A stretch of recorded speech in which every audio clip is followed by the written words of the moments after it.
single attached na complete ang turnover, may klimang Tagaytay. Bakit? Kasi located lamang ito sa boundary ng Tagaytay at ng Nasugbu, kaya napakalamig na area, napakaganda ng location, kumpleto ang amenities at napakaganda ng mga bahay. I-check nyo na po ito.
Good day mga Kayor Homes! Nandito po tayo ngayon sa Kailaway, Batulao, Batangas. And for today's house tour po, excited po kami ngayon na i-feature ang mga project po natin dito sa first edition Batulao.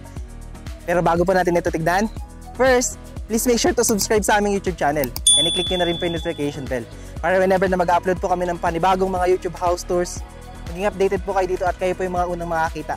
Kami rin po ay nasa Facebook, so please make sure to click like and follow para maging updated po kayo sa aming mga postings. Again, ako po si Carlo Felices, together with my wife sa likod po ng camera, and welcome po kayo to another Your Homes house tour.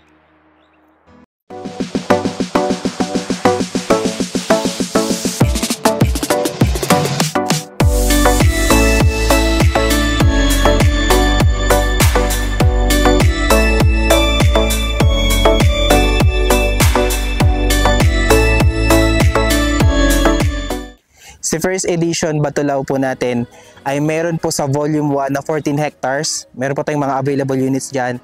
At meron po tayong 14 hectares naman po sa volume 2 natin.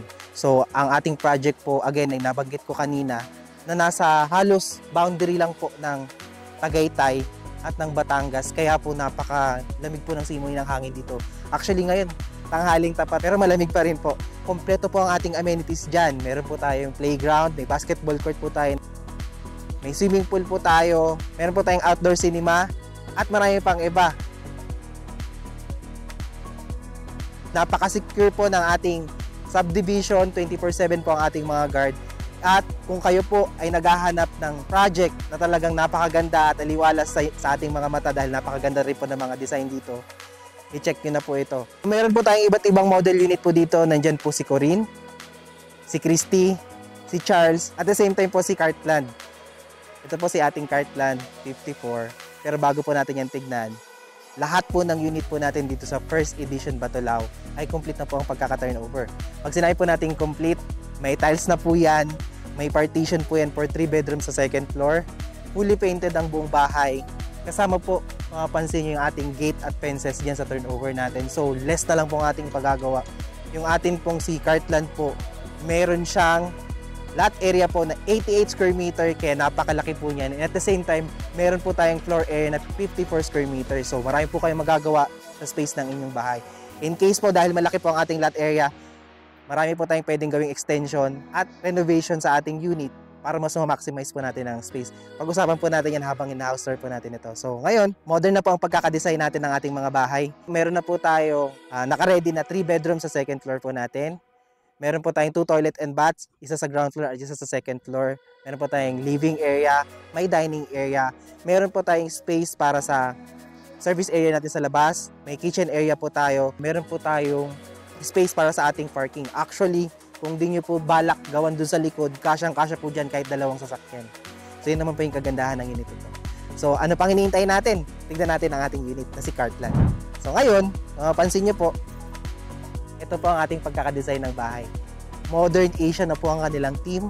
At yung mapapansin nyo po, meron po silang parang planks po dito sa harapan, parang wooden dito sa gilid. And ito na po yung pagkakakulay niya. Dirty white po siya. And ito na po yung ating pagkakadesign. Ganda niya lang po at aliwalis lang po sa mata. Dahil tayo po ay single attached, kung mapansin nyo po, meron tayong firewall dito po sa ating gilid ng bahay. Pasukin po natin yung loob. Tara. Nabanggit ko po kanina, nakasama po yung ating gate at fences sa ating turnover. So, sa turnover po natin, kasama na po itong tubular po natin ng mga gate at ito pong mga fences natin. Kung tayo po makakuha ng corner, kasama po yun sa turnover. So gusto ko lang po i-emphasize itong magandang space po natin dito sa harapan. This is around 2.5 meters. Marami po kayong pwedeng gawin dito sa space po na ito. Pwede kayong magtanim or pwede nyo pa itong galagawa ng extension kung ano po yung gusto nyo idea.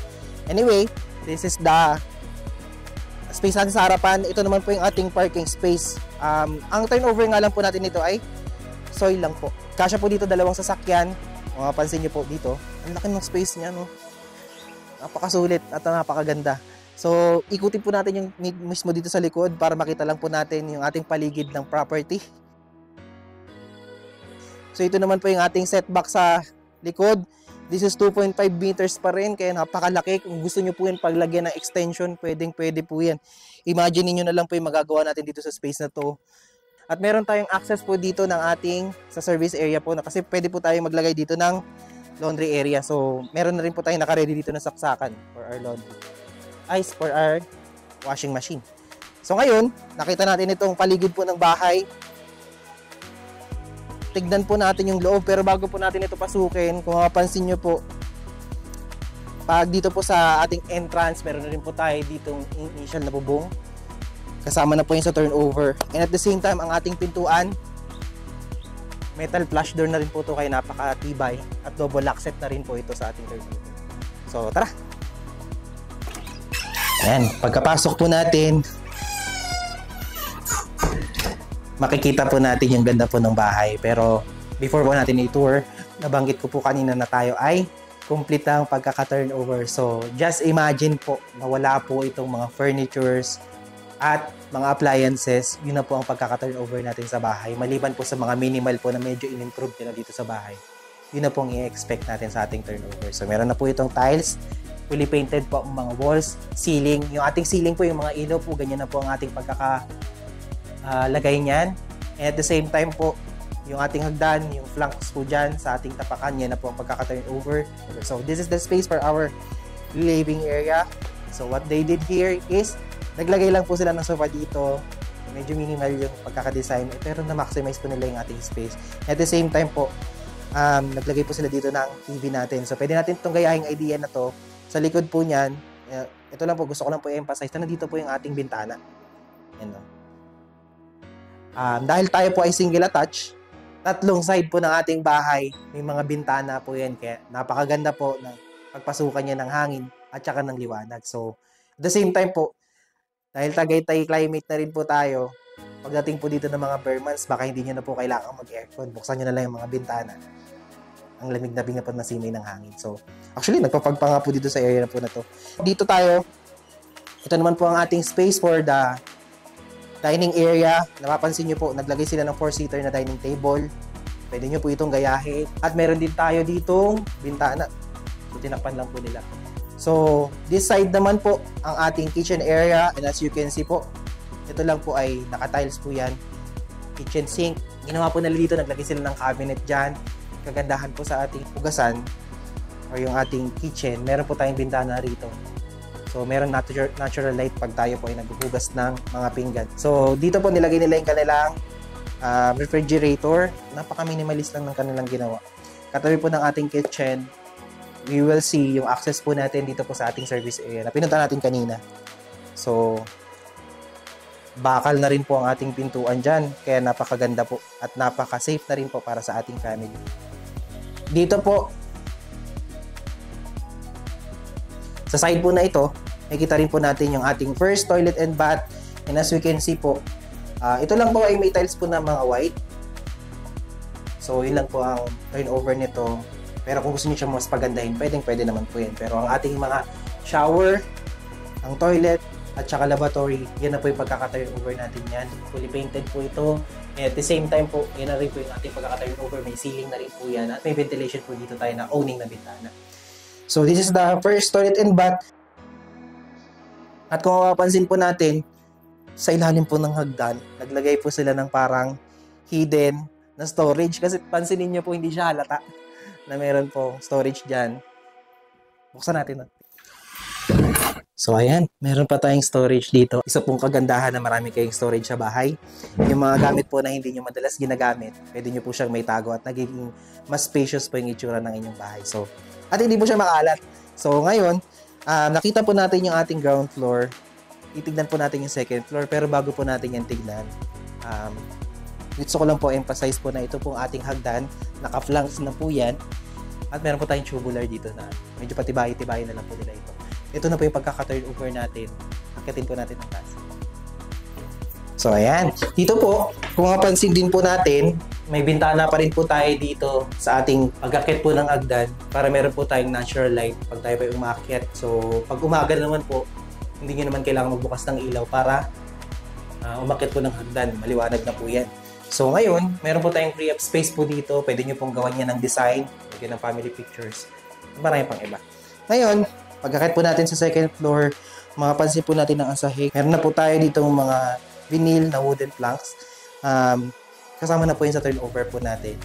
So again, wala lang po tayo mga gamit. So ngayon, pag-akit po natin ng second floor, bubukat po sa atin ang ating second toilet and bath. Ito po sa toilet and bath. Kasing laki lang po siya ng first toilet and bath natin sa ground floor. So, yun din po ang pagkaka-turnover na nabanggit ko po kanina. So, napakaganda.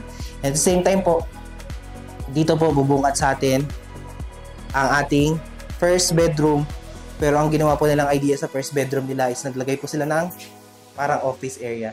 So pwede nyo po itong gawin. Pero pwede rin po itong bedroom. So as we can see po dito po, may cabinet tayo dyan. And naglagay po sila ng office table dito. So study table, pwede po yan. Pwede nyo itong gayahin. Dito po sa ating second bedroom, mapansin po ninyo, naglagay po sila ng single bed at parang yung idea po nila is para pang babae. So, pwede nyo naman itong baguhin or mas pagandahin. So, naglagay din po sila dito ng cabinet. So, that is the second bedroom. Sa ating third bedroom or yung ating master's bedroom, ito po siya. And as you can see po sa ating master's bedroom, naglagay po sila ng queen size na kama. Maluwag pa rin po ang ating space. Meron po tayo study table dito. Meron po tayong dressing cabinet dito po sa side po natin. So nakita po natin si ating Cartland 54. Pag-usapan pa natin ang presyo. Tara! So magkano nga ba ang presyo ni Cartland 54 na single attach na complete ang pagkaka-turnover na merong typical lot area na 88 square meter at floor area na 54 square meter. Nakikita niyo po yan sa screen. Ito po ay available through bank financing. Kung hindi po kayo pasok sa ating required income, pwede naman po ang co-borrower dyan. Yan po ay immediate family. Ganyan po talaga kay bank. And kung kayo po ay may mga further questions at inquiries at gusto nyo pong magpa-tripping po sa ating project na ito, you can contact us sa number po na makikita nyo sa screen. At nandiyan din po ang aming Facebook page. Kaya kung ikaw ay naghahanap ng unit na malamig ang klima dahil located lang ito sa boundary ng Batangas at ng Tagaytay, single attached na siya, complete pa ang pagkaka-turnover, napakaganda ng community, complete amenities, at napakaaliwalas lang ng ating project na ito. I-check nyo na po ito. Kung hindi pa po kayo nakasubscribe sa aming YouTube channel, please like, share, and subscribe na rin po para maging updated kayo sa mga bahay na i-feature namin na kagaya po nito. Again, maraming po salamat sa panonood at magandang araw.